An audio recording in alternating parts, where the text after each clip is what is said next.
Buenas tardes, estimado docente, y cordial saludo. En el presente video, los integrantes del grupo colaborativo número 16 de la materia Derecho Procesal Laboral de la UNAD, como son Ángela Oriana Fascini Orozco, Juliana Castañeda Alzate, Sebastián Camilo Calderón Carvajal, Stacy El Carmen Rodríguez Arias y, quien les habla, Samir Pinzón Ramírez, tenemos el gusto de exponer las principales características de cada uno de los procesos especiales laborales regulados en la Ley 2452 de 2025. Proceso ejecutivo laboral. ¿Qué es? Conforme con el artículo 267 de la Ley 2452 de 2025, es un tipo de proceso por medio del cual una persona puede demandar ejecutivamente el cumplimiento de las obligaciones expresas, claras y exigibles originadas en una relación de trabajo que consten en actos o documentos como son los actos administrativos, las actas de conciliación y transacción o una sentencia judicial en firme. Con base en lo anterior, la Corte Suprema de Justicia, en la sentencia de tutela STL 16179 de 2023, indicó que el proceso ejecutivo, cito, es el medio procesal para que un acreedor de modo coercitivo haga efectiva determinada obligación o un derecho del que es titular ante un deudor que se rehúsa a su cumplimiento, derecho u obligación que consta en un documento denominado título ejecutivo. Entonces cabe preguntarse, ¿cuál es la importancia de un título ejecutivo para el proceso judicial explicado? Con base a la citada providencia, es el requisito indispensable para que el proceso se pueda desarrollar, considerando que éste contiene la obligación o el derecho, identifica el llamado a satisfacerlo y los términos de su cumplimiento. ¿Dónde se haya regulado este proceso especial? Se encuentra regulado entre los artículos 265 a 284 de la Ley 2452 de 2025. ¿Cuáles son sus etapas procesales? La primera es la presentación de la demanda ante el juzgado competente junto al respectivo título ejecutivo. La segunda son las medidas cautelares, el embargo y el secuestro. La tercera es la orden de ejecución, es decir, se desarrolla el mandamiento de pago que no admite recurso de apelación. Es pertinente indicar que el artículo 273 de la Ley 2452 de 2025, que regula esa orden de ejecución, dispone que lo relacionado al incumplimiento de los requisitos del título ejecutivo, las excepciones previas y el beneficio de excusión solo se podrán alegar por el recurso de reposición. Continuando, la cuarta etapa son o es la presentación de las excepciones. Bueno, es pertinente resaltar que en caso de que se resuelvan favorablemente esas excepciones para el demandado, ¿cierto? Se dará fin al proceso. La quinta etapa es la liquidación del crédito y costas. Luego de aprobarse esto, se procede al avalúo y pago con productos. La séptima etapa es propiamente el remate. En él se presentarán diversas propuestas económicas por los bienes del ejecutado. La octava etapa es la publicación del listado de los remates en la cartelera electrónica, pues de esos, valga redundancia, remates. La novena etapa es la diligencia del remate, la décima la consignación de saldos y por último la aprobación del remate. Para finalizar, se indica que la prescripción de la acción ejecutiva se contará a partir de 3 años desde que la obligación se haya hecho exigible. Mi nombre es Ángela Doriana Facchini y estaré presentando el proceso especial de calificación de ilegalidad de la suspensión, huelga o paro colectivo de trabajo de acuerdo con la normativa y jurisprudencia laboral colombiana. Este proceso permite que el juez laboral del circuito determine si una huelga es legal o ilegal. Su objetivo es equilibrar el derecho constitucional de huelga, artículo 56, con la protección de los servicios públicos esenciales. Este proceso está regulado por los artículos 129A y 129B del Código Procesal del Trabajo y de la Seguridad Social y los artículos 429 a 451 del Código Sustantivo del Trabajo, que permiten al juez laboral del circuito determinar si una huelga se ajusta a la ley. El trámite inicia con la solicitud del empleador, del Ministerio de Trabajo o de un tercero afectado y culmina con una sentencia que declara la legalidad o ilegalidad del cese de actividades. La huelga se considera ilegal cuando se presenta en servicios esenciales, no cumple los requisitos de votación o implica actos violentos.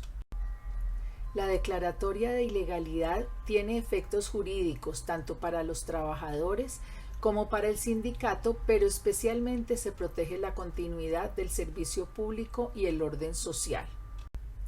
Las sentencias mencionadas fortalecen la seguridad jurídica, protegen el interés público y garantizan la paz laboral. En conclusión, el proceso de calificación de ilegalidad asegura que el ejercicio del derecho de huelga se realice dentro de los límites de la ley, preservando la justicia social y el orden colectivo. Hablemos ahora sobre el proceso especial de disolución, liquidación y cancelación de la inscripción en el registro sindical. Frente a esto tenemos que la Constitución Política de Colombia en su artículo 39 establece que los sindicatos tienen derecho a constituirse de manera libre, pero que la cancelación o suspensión de su personería solo puede hacerse por vía judicial. Asimismo, tenemos frente a esto que la ley 2452 de 2025 en su artículo 313 se encarga de regular expresamente el tema de la cancelación de las personerías, la disolución y la liquidación de los sindicatos. Por otro lado, también tenemos que el Código Sustantivo del Trabajo, en los artículos del 401 al 404, establece los trámites de disolución, liquidación y adjudicación de remanentes de los sindicatos. Bueno, vamos a ver ahora que en el artículo 401 del Código Sustantivo del Trabajo, estas pueden ser las causales para disolver un sindicato: por no cumplir los eventos previstos en sus propios estatutos, por acuerdo de al menos las 2/3 partes de sus miembros, también por sentencia judicial o porque haya una reducción de afiliados a menos de 25, pues en los sindicatos de trabajadores. Digamos que una vez se haya declarado judicialmente su disolución, el artículo 402 del Código Sustantivo del Trabajo exige que haya una liquidación, es decir, un liquidador designado por los afiliados o por el juez que debe aplicar los fondos, pagar deudas y destruir los remanentes. Luego tenemos en el artículo 403, prevé la adjudicación del remanente, y el artículo 404 la aprobación por el juez. Importante destacar que la cancelación del registro sindical se hace como consecuencia de un fallo judicial. Entonces, en la jurisprudencia vemos que se afirma que la pauta que debe marcar la fecha en la que un sindicato deja de existir es la de la sentencia judicial que define su personería. Vamos a tener en cuenta entonces jurisprudencia clave de la Corte Suprema de Justicia. Frente a esos temas tenemos la sentencia AL 5354 de 2002. Esta sentencia resolvió en ese caso particular que una organización sindical fuera declarada disuelta mediante sentencia ejecutoriada y por ello carecía de capacidad jurídica para interponer recurso de anulación. La sala precisó que conforme al convenio 87 de la Organización Internacional del Trabajo, el artículo 39 de la Constitución, la disolución o cancelación solo puede ordenarse por vía judicial. Entonces, por tanto, la sentencia marcó que los trámites posteriores sin la debida personería jurídica del sindicato implican la invalidez en las actuaciones. Es decir, un sindicato no puede ser disuelto o cancelado por decisión administrativa sin haber una sentencia judicial. Una vez declarada la disolución, el liquidador debe llevar a cabo la liquidación y la cancelación del registro. Los derechos colectivos entonces que ya se habían incorporado pueden seguir vigentes para los trabajadores aunque el sindicato pues desaparezca o deje de existir. Eso sería, grosso modo, sobre este proceso. Gracias.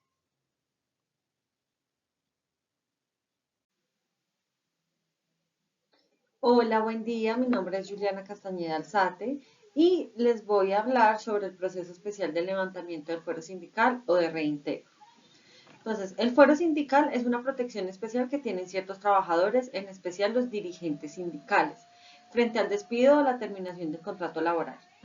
Esta figura busca evitar que los empleadores despidan a trabajadores por su actividad sindical, protegiendo su derecho a organizarse y a participar en actividades sindicales sin tener represalias. El fundamento jurídico del fuero sindical, entonces, la Constitución Política de Colombia del 1991, en el artículo 39, establece el derecho de los trabajadores a constituir sindicatos y de participar en actividades sindicales. Código Sustantivo del Trabajo, en el artículo 405, reconoce el derecho al fuero sindical para los trabajadores que sean miembros de la junta directiva de un sindicato. Esta protección se extiende a quienes ocupen ciertos cargos dentro de la estructura sindical. Ley 50 de 1990, parte segunda, el derecho colectivo del trabajo, desde el artículo 353 hasta el artículo 448. Aquí se regulan las condiciones del despido de los trabajadores con fuero sindical. Regulación del proceso especial de levantamiento del fuero sindical. El levantamiento del fuero sindical se puede solicitar cuando un empleador desea despedir a un trabajador que goza de este fuero, ya sea por razones objetivas o por justificación legal. Sin embargo, el empleador debe seguir un proceso formal ante el juez laboral para obtener esta autorización.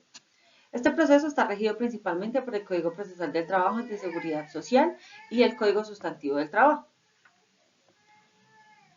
Fundamento jurídico para este levantamiento, entonces el Código Procesal del Trabajo o de la Seguridad Social, en el artículo 118, modificado por el artículo 48, Ley 712 del 2001, regula el proceso especial para levantar el fuero sindical, que debe ser solicitado por el empleador ante un juez laboral, quien deberá valorar si el despido se justifica o no. Código Sustantivo del Trabajo, artículo 406 y 407. Entonces, 406 establece que no se puede despedir a los miembros de la junta directiva de un sindicato sin obtener previamente la autorización judicial. El artículo 407, la autorización judicial se debe solicitar ante el juez laboral competente cuando el empleador considere que tiene una causa justa para despedir a un trabajador con fuero sindical. Este proceso debe ser transparente y garantizar el derecho de defensa del trabajador. Condiciones y procedimiento. Demanda ante el juez laboral. Si el empleador desea despedir a un trabajador sindicalizado, debe presentar una demanda ante el juez laboral solicitando el levantamiento del fuero. La demanda debe estar acompañada de pruebas que justifiquen la necesidad del despido. Audiencia judicial. El juez realizará una audiencia en la que se escucharán tanto al empleador como al trabajador para determinar si existen causas suficientes para proceder al levantamiento del fuero. Decisión del juez. El juez laboral deberá emitir una decisión permitiendo o no el despido del trabajador con fuero. En caso de que no se autorice el despido, el trabajador tendrá derecho a ser reincorporado en su puesto de trabajo, como un reintegro, y a recibir los salarios dejados de percibir durante el tiempo que estuvo fuera de su puesto. Proceso especial de reintegro por despido. Si el trabajador con fuero sindical es despedido sin autorización judicial correspondiente, puede solicitar su reincorporación al puesto de trabajo. Esto se conoce como el proceso de reintegro. Entonces, para este proceso, demanda reintegro si el despido se considera injustificado por no haberse solicitado el levantamiento de fuero sindical, el trabajador puede interponer una demanda para solicitar su reincorporación al puesto de trabajo. Reintegro al puesto. Si el juez laboral considera que el despido fue irregular, ordenará la reincorporación del trabajador a su puesto de trabajo con el pago de los salarios y prestaciones que dejó de percibir. Indemnización. En algunos casos, si no es posible reincorporar al trabajador, el empleador puede ser condenado a pagar una indemnización por despido injustificado. Causales para levantar el fuero sindical. Entonces, aunque el fuero sindical brinda una amplia protección, existen ciertas causales por las que el juez puede autorizar el despido de un trabajador sindicalizado.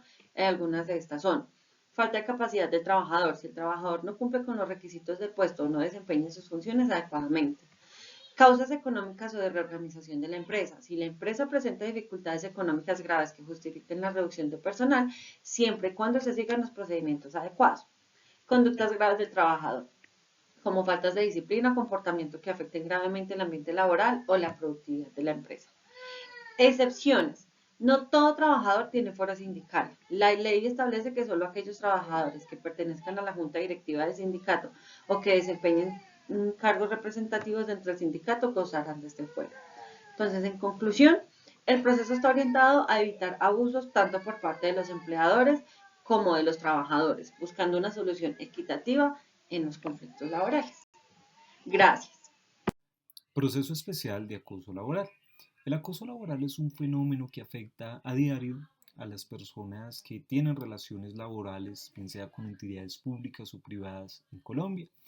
Es por ello que la Ley 1010 de 2006 buscó regular un procedimiento especial y expedito para que toda persona pueda acudir ante el juez o ante la instancia pertinente para solucionar controversias en el marco de las relaciones laborales que constituyan conductas de acoso laboral. Con respecto a lo anterior, el artículo 13 de la mencionada ley regula el procedimiento establecido para que proceda el procedimiento especial de acoso laboral, y el artículo 2 de la ley mencionada establece qué se entiende por las mencionadas conductas de acoso laboral, entendiéndose por aquellas toda conducta de carácter permanente y persistente ejercida por parte de un empleador, un subordinado, un compañero de trabajo, que pretenda causar miedo, dolor, daño, sufrimiento, hostigamiento a un empleado o empleador, y bajo la cual se pretenda hacer a la persona renunciar o causar perjuicios en el marco de la relación laboral. Con respecto al término de caducidad para acudir a este procedimiento especial por acoso laboral, la Ley 2209 de 2022 en su artículo 18 establece un término de 3 años como término de caducidad contados a partir de la fecha en que se cometió la conducta constitutiva de acoso laboral.